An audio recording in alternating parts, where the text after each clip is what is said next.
Halo, kultivator junior, selamat datang di dunia novel.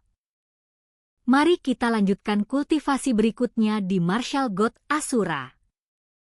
Bab 6491 Gaun Pengantin. Itu belum tentu benar, Chu Feng tersenyum tipis, membuat segel tangan, dan kekuatan yang sangat dahsyat mulai mengalir turun dari pohon raksasa itu. Kekuatan ini benar-benar berbeda dari kekuatan-kekuatan sebelumnya. Ini adalah kekuatan yang dipenuhi dengan kehidupan.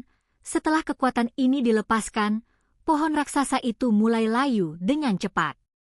Namun, setelah cacing beracun tersebut melahap kekuatan ini, mereka melepaskan diri dari kepompong mereka dan berubah menjadi kupu-kupu 7 warna. Dan setelah mereka terbang, ukuran mereka bertambah cepat, masing-masing mencapai panjang 3 meter. Selain itu, jumlah mereka sangat besar. Kupu-kupu 7 warna itu begitu padat sehingga hampir memenuhi seluruh area, membuat mereka menjadi pasukan super. Wow, adik junior Chu Feng, kamu bahkan berbohong padaku? Mata Wen Sue terbelalak kaget. Kupu-kupu 7 warna ini telah mengalami metamorfosis sempurna setelah menetas dari telurnya, dan jumlah ini semakin bertambah. Bahkan jika cacing beracun milik Jie Tianran dapat menyebabkan fenomena aneh, kupu-kupu 7 warna milik Chu Feng jelas sebanding dengan mereka. Saya tidak berbohong kepada Anda, tetapi hanya ketika kekuatan hidup di dalam pohon diberikan kepada mereka, mereka akan benar-benar berubah, kata Chu Feng. Jadi apa selanjutnya? Apa yang harus kita lakukan selanjutnya? Pergi mencari kakekmu dan berkelahi? Wen Sue sangat gembira. Sekarang setelah ia memiliki pasukan kupu-kupu, ia ingin sekali mencobanya. Saat itu juga awan gelap yang menutupi langit menghilang sepenuhnya. Setelah awan gelap menghilang, Anda dapat melihatnya. Jauh di langit di atas dunia ini, ada sebuah menara yang sangat besar, lebih besar dari puncak gunung manapun. Menara itu memiliki kekuatan susunan, jadi meskipun jauh dan Chu Feng beserta rekan-rekannya terbatas, mereka masih bisa melihatnya dengan jelas. Di puncak menara terdapat pecahan kunci, sepertinya kita benar-benar harus bertarung. Setelah berkata demikian, Chu Feng dan Wen Sue masing-masing menunggangi seekor kupu-kupu 7 warna, memimpin pasukan kupu-kupu mereka, dan dengan cepat terbang menuju menara tempat pecahan kunci itu berada. Pada saat yang sama, Jie Tianran juga terbang menuju menara itu. Selain itu, karena lokasinya yang lebih dekat, Jie Tianran tiba di menara terlebih dahulu. Di luar menara, tubuh utama cacing beracun juga telah mencapai panjang 10.000 meter, dan bahkan bentuknya telah berubah. Meski masih tampak seperti cacing, ia menjadi lebih ramping, menyerupai naga raksasa. Terlebih lagi, cacing beracun dikelilingi oleh baju zirah aura merah, membuatnya tampak sangat mendominasi. Baju zirah itu, yang memancarkan aura raksasa merah, merupakan hasil penyerapan kekuatan raksasa itu oleh cacing beracun. Jie Tianran dan iblis tua itu duduk bersila di atas kepala cacing beracun, namun, ekspresi Jie Tianran saat ini tidak bagus, dan bahkan kesadarannya sangat lemah. Tampaknya dia membayar harga yang cukup mahal untuk menciptakan cacing beracun ini.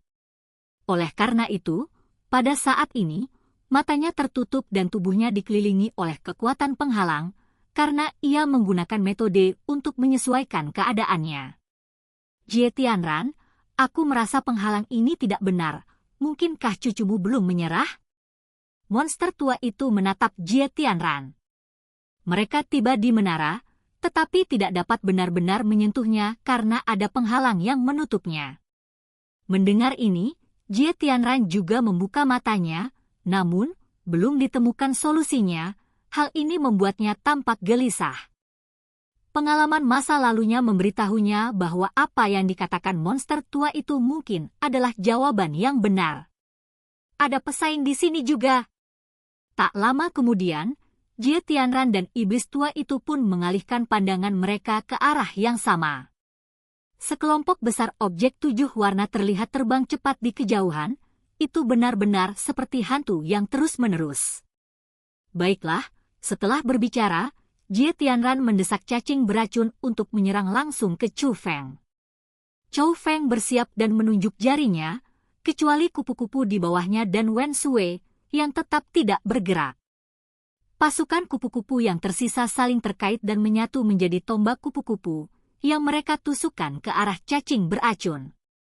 Jumlah kupu-kupu itu sangat banyak, meskipun masing-masing hanya berukuran panjang 3 meter, tombak yang dibentuk oleh banyaknya kupu-kupu itu jauh lebih besar daripada cacing beracun. Pada saat ini, seolah-olah hasil duel sudah terlihat, namun keunggulannya bukan terletak pada pasukan kupu-kupu, melainkan pada cacing beracun. Kecepatan dan kekuatan cacing beracun memberi mereka keuntungan mutlak. Dalam konfrontasi langsung, cacing beracun ini jauh melampaui apa yang dapat ditahan oleh pasukan kupu-kupu, namun Chu Feng sudah mengantisipasi hal ini. Tepat saat keduanya hendak bertabrakan, pasukan kupu-kupu menyebar, membentuk pengepungan yang mengelilingi cacing beracun. Dan jaga jarak aman, namun cacing beracun terlalu cepat, ekor cacing beracun menyapu, menghancurkan sederetan kupu-kupu menjadi debu. Tapi hanya itu saja, kupu-kupu yang tersisa semuanya memiliki cahaya 7 warna yang terpancar dari tubuh mereka, yang dengan cepat berubah menjadi sinar cahaya 7 warna dan menyerang cacing beracun. Sinar cahaya 7 warna itu cukup tangguh, meskipun cacing beracun memiliki baju besi berapi yang terbuat dari binatang merah raksasa, ia sama sekali tidak mampu menghalangi sinar cahaya 7 warna itu. Di bawah serangan sinar cahaya 7 warna, kecepatan dan kekuatan cacing beracun berkurang drastis, sehingga mustahil bagi mereka untuk membombardir kupu-kupu lagi. Kalahkan dia, adik junior, kalahkan 2 bajingan tua itu. Wen Sui sangat gembira saat melihatnya dan meminta Chu Feng menggunakan pilar cahaya 7 warna untuk langsung menyerang Jie Tianran dan bajingan tua itu. Serangan semacam ini hanya efektif melawan cacing beracun, namun Chu Feng memberikan alasan mengapa dia tidak melancarkan serangan langsung terhadap Jie Tianran. Jie Tianran, sepertinya cacing beracunmu hanya pamer dan tidak ada isinya. Bahkan kupu-kupu kecil yang dibayangkan cucumu dengan santai pun tidak sebagus itu. Monster tua itu juga mulai mengejek, tetapi ia tidak terburu-buru, ia malah melihat sekeliling untuk mencari kelemahan kupu-kupu itu. Namun saat pandangannya tertuju pada menara tinggi, ekspresinya berubah drastis. Jie Tianran, kita tidak bisa menunda lebih lama lagi, cepat lihat, monster tua itu menunjuk ke menara. Jie Tianran melihat sekeliling dan menemukan ada dupa di puncak menara. Di atas dupa, 2 karakter berputar cepat, seolah tengah bergulat. Mereka adalah karakter untuk perampokan dan penanaman. Kedua karakter ini mengandung kekuatan formasi. Di bagian bawah pembakar dupa terdapat formasi yang merusak. Sebagai seorang spiritualis roh dunia, dia secara alami dapat mengetahui apa yang dilambangkan oleh dupa itu. Mereka harus menentukan pemenangnya sebelum dupa habis terbakar. Jika tidak, formasi penghancuran akan aktif dan mereka semua akan gagal. Namun dupa itu terbakar sangat cepat. Tolong aku. Melihat ini, kesadaran Jie Tianran melemah lagi, dan dia mulai mengaktifkan cacing beracun sepenuhnya. Pada saat yang sama, iblis tua itu juga membuat segel tangan, dan api hijau yang menakutkan muncul kembali dan bergabung ke dalam cacing beracun. Terlebih lagi, aura hijau menakutkan yang terpancar dari monster tua itu bahkan lebih kuat dari sebelumnya. Di bawah rangsangan ini, kekuatan cacing beracun semakin ditingkatkan, meski begitu, ia masih belum bisa mencapai kekuatan asli cacing beracun. Sinar cahaya 7 warna yang dipancarkan kupu-kupu masih membatasi cacing beracun. Brengsek, Jie Tianran mengertakkan gigi dan menatap tajam ke arah Chu Feng. Dia sudah memberikan segalanya.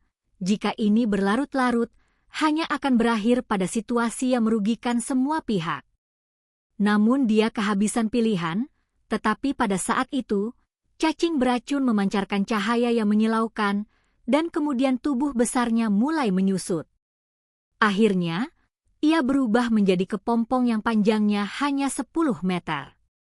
Segera setelah itu, kepompong itu memancarkan kekuatan aneh yang menyebar keluar. Pasukan kupu-kupu yang mengelilinginya langsung berubah menjadi api 7 warna saat menyentuh kekuatan itu, lalu terhisap ke dalam kepompong. Dalam sekejap mata, pasukan kupu-kupu yang tadinya sangat banyak itu kini hanya tersisa 2 ekor, yaitu yang ditunggangi Chu Feng dan Wen Sui. Pada saat itu, kepompong itu terkoyak, dan muncullah makhluk humanoid berwajah iblis setinggi 3 meter, dengan 3 pasang sayap dan dikelilingi cahaya 7 warna. Oh tidak, melihat ini, wajah Wen Sui berubah pucat, bahkan Chu Feng mengerutkan kening dalam-dalam. Makhluk iblis ini memancarkan aura yang sangat kuat, ini jauh lebih unggul dari pasukan cacing beracun dan kupu-kupu sebelumnya. Jelas, cacing beracun yang dimiliki Jie Tianran telah berevolusi. Hahaha. Terdengar suara tawa, itu adalah monster tua itu. Chu Feng, kau benar-benar cucu Jie Tianran yang baik. Kau sudah berusaha keras membuatkan gaun pengantin untuk kakekmu. Jika bukan karena kamu yang membawa kupu-kupu kecil ini, cacing beracun Jie Tianran tidak akan pernah berevolusi sejauh ini. Jie Tianran juga menatap Chu Feng. Meskipun dia tidak berbicara, senyum puas yang langka muncul di wajahnya yang tua dan menyeramkan. Tepat pada saat itu, kata merebut atau mencuri yang melayang di udara berubah menjadi gumpalan api, menyatu dengan dupa dan lenyap bersamanya. Pada saat yang sama, penghalang yang menyegel menara itu juga menghilang. Pecahan kunci yang terletak di puncak menara beterbangan keluar. Namun senyum di wajah Jie Tianran dan monster tua itu langsung lenyap pada saat berikutnya. Karena pecahan kunci itu tidak terbang menuju Jie Tianran, melainkan jatuh ke tangan Chu Feng. Memang ada yang diuntungkan dari ini, tapi sepertinya itu aku, Chu Feng. Alis Chu Feng yang berkerut erat mengendur, memperlihatkan senyum provokatif. Chu Feng, aku akan membunuhmu. Saat Jie Tianran berbicara, dia mengaktifkan cacing beracun dan melancarkan serangan ke Chu Feng. 2 tangan besar cacing beracun menari-nari, dan dengan satu putaran, ia mencengkeram leher Jie Tianran dan monster tua itu masing-masing. Sekarang, Wen Sui tercengang, bahkan Jie Tianran dan monster tua itu benar-benar tercengang. Dan kultivasi kita berakhir. Sampai jumpa di cerita berikutnya di dunia novel.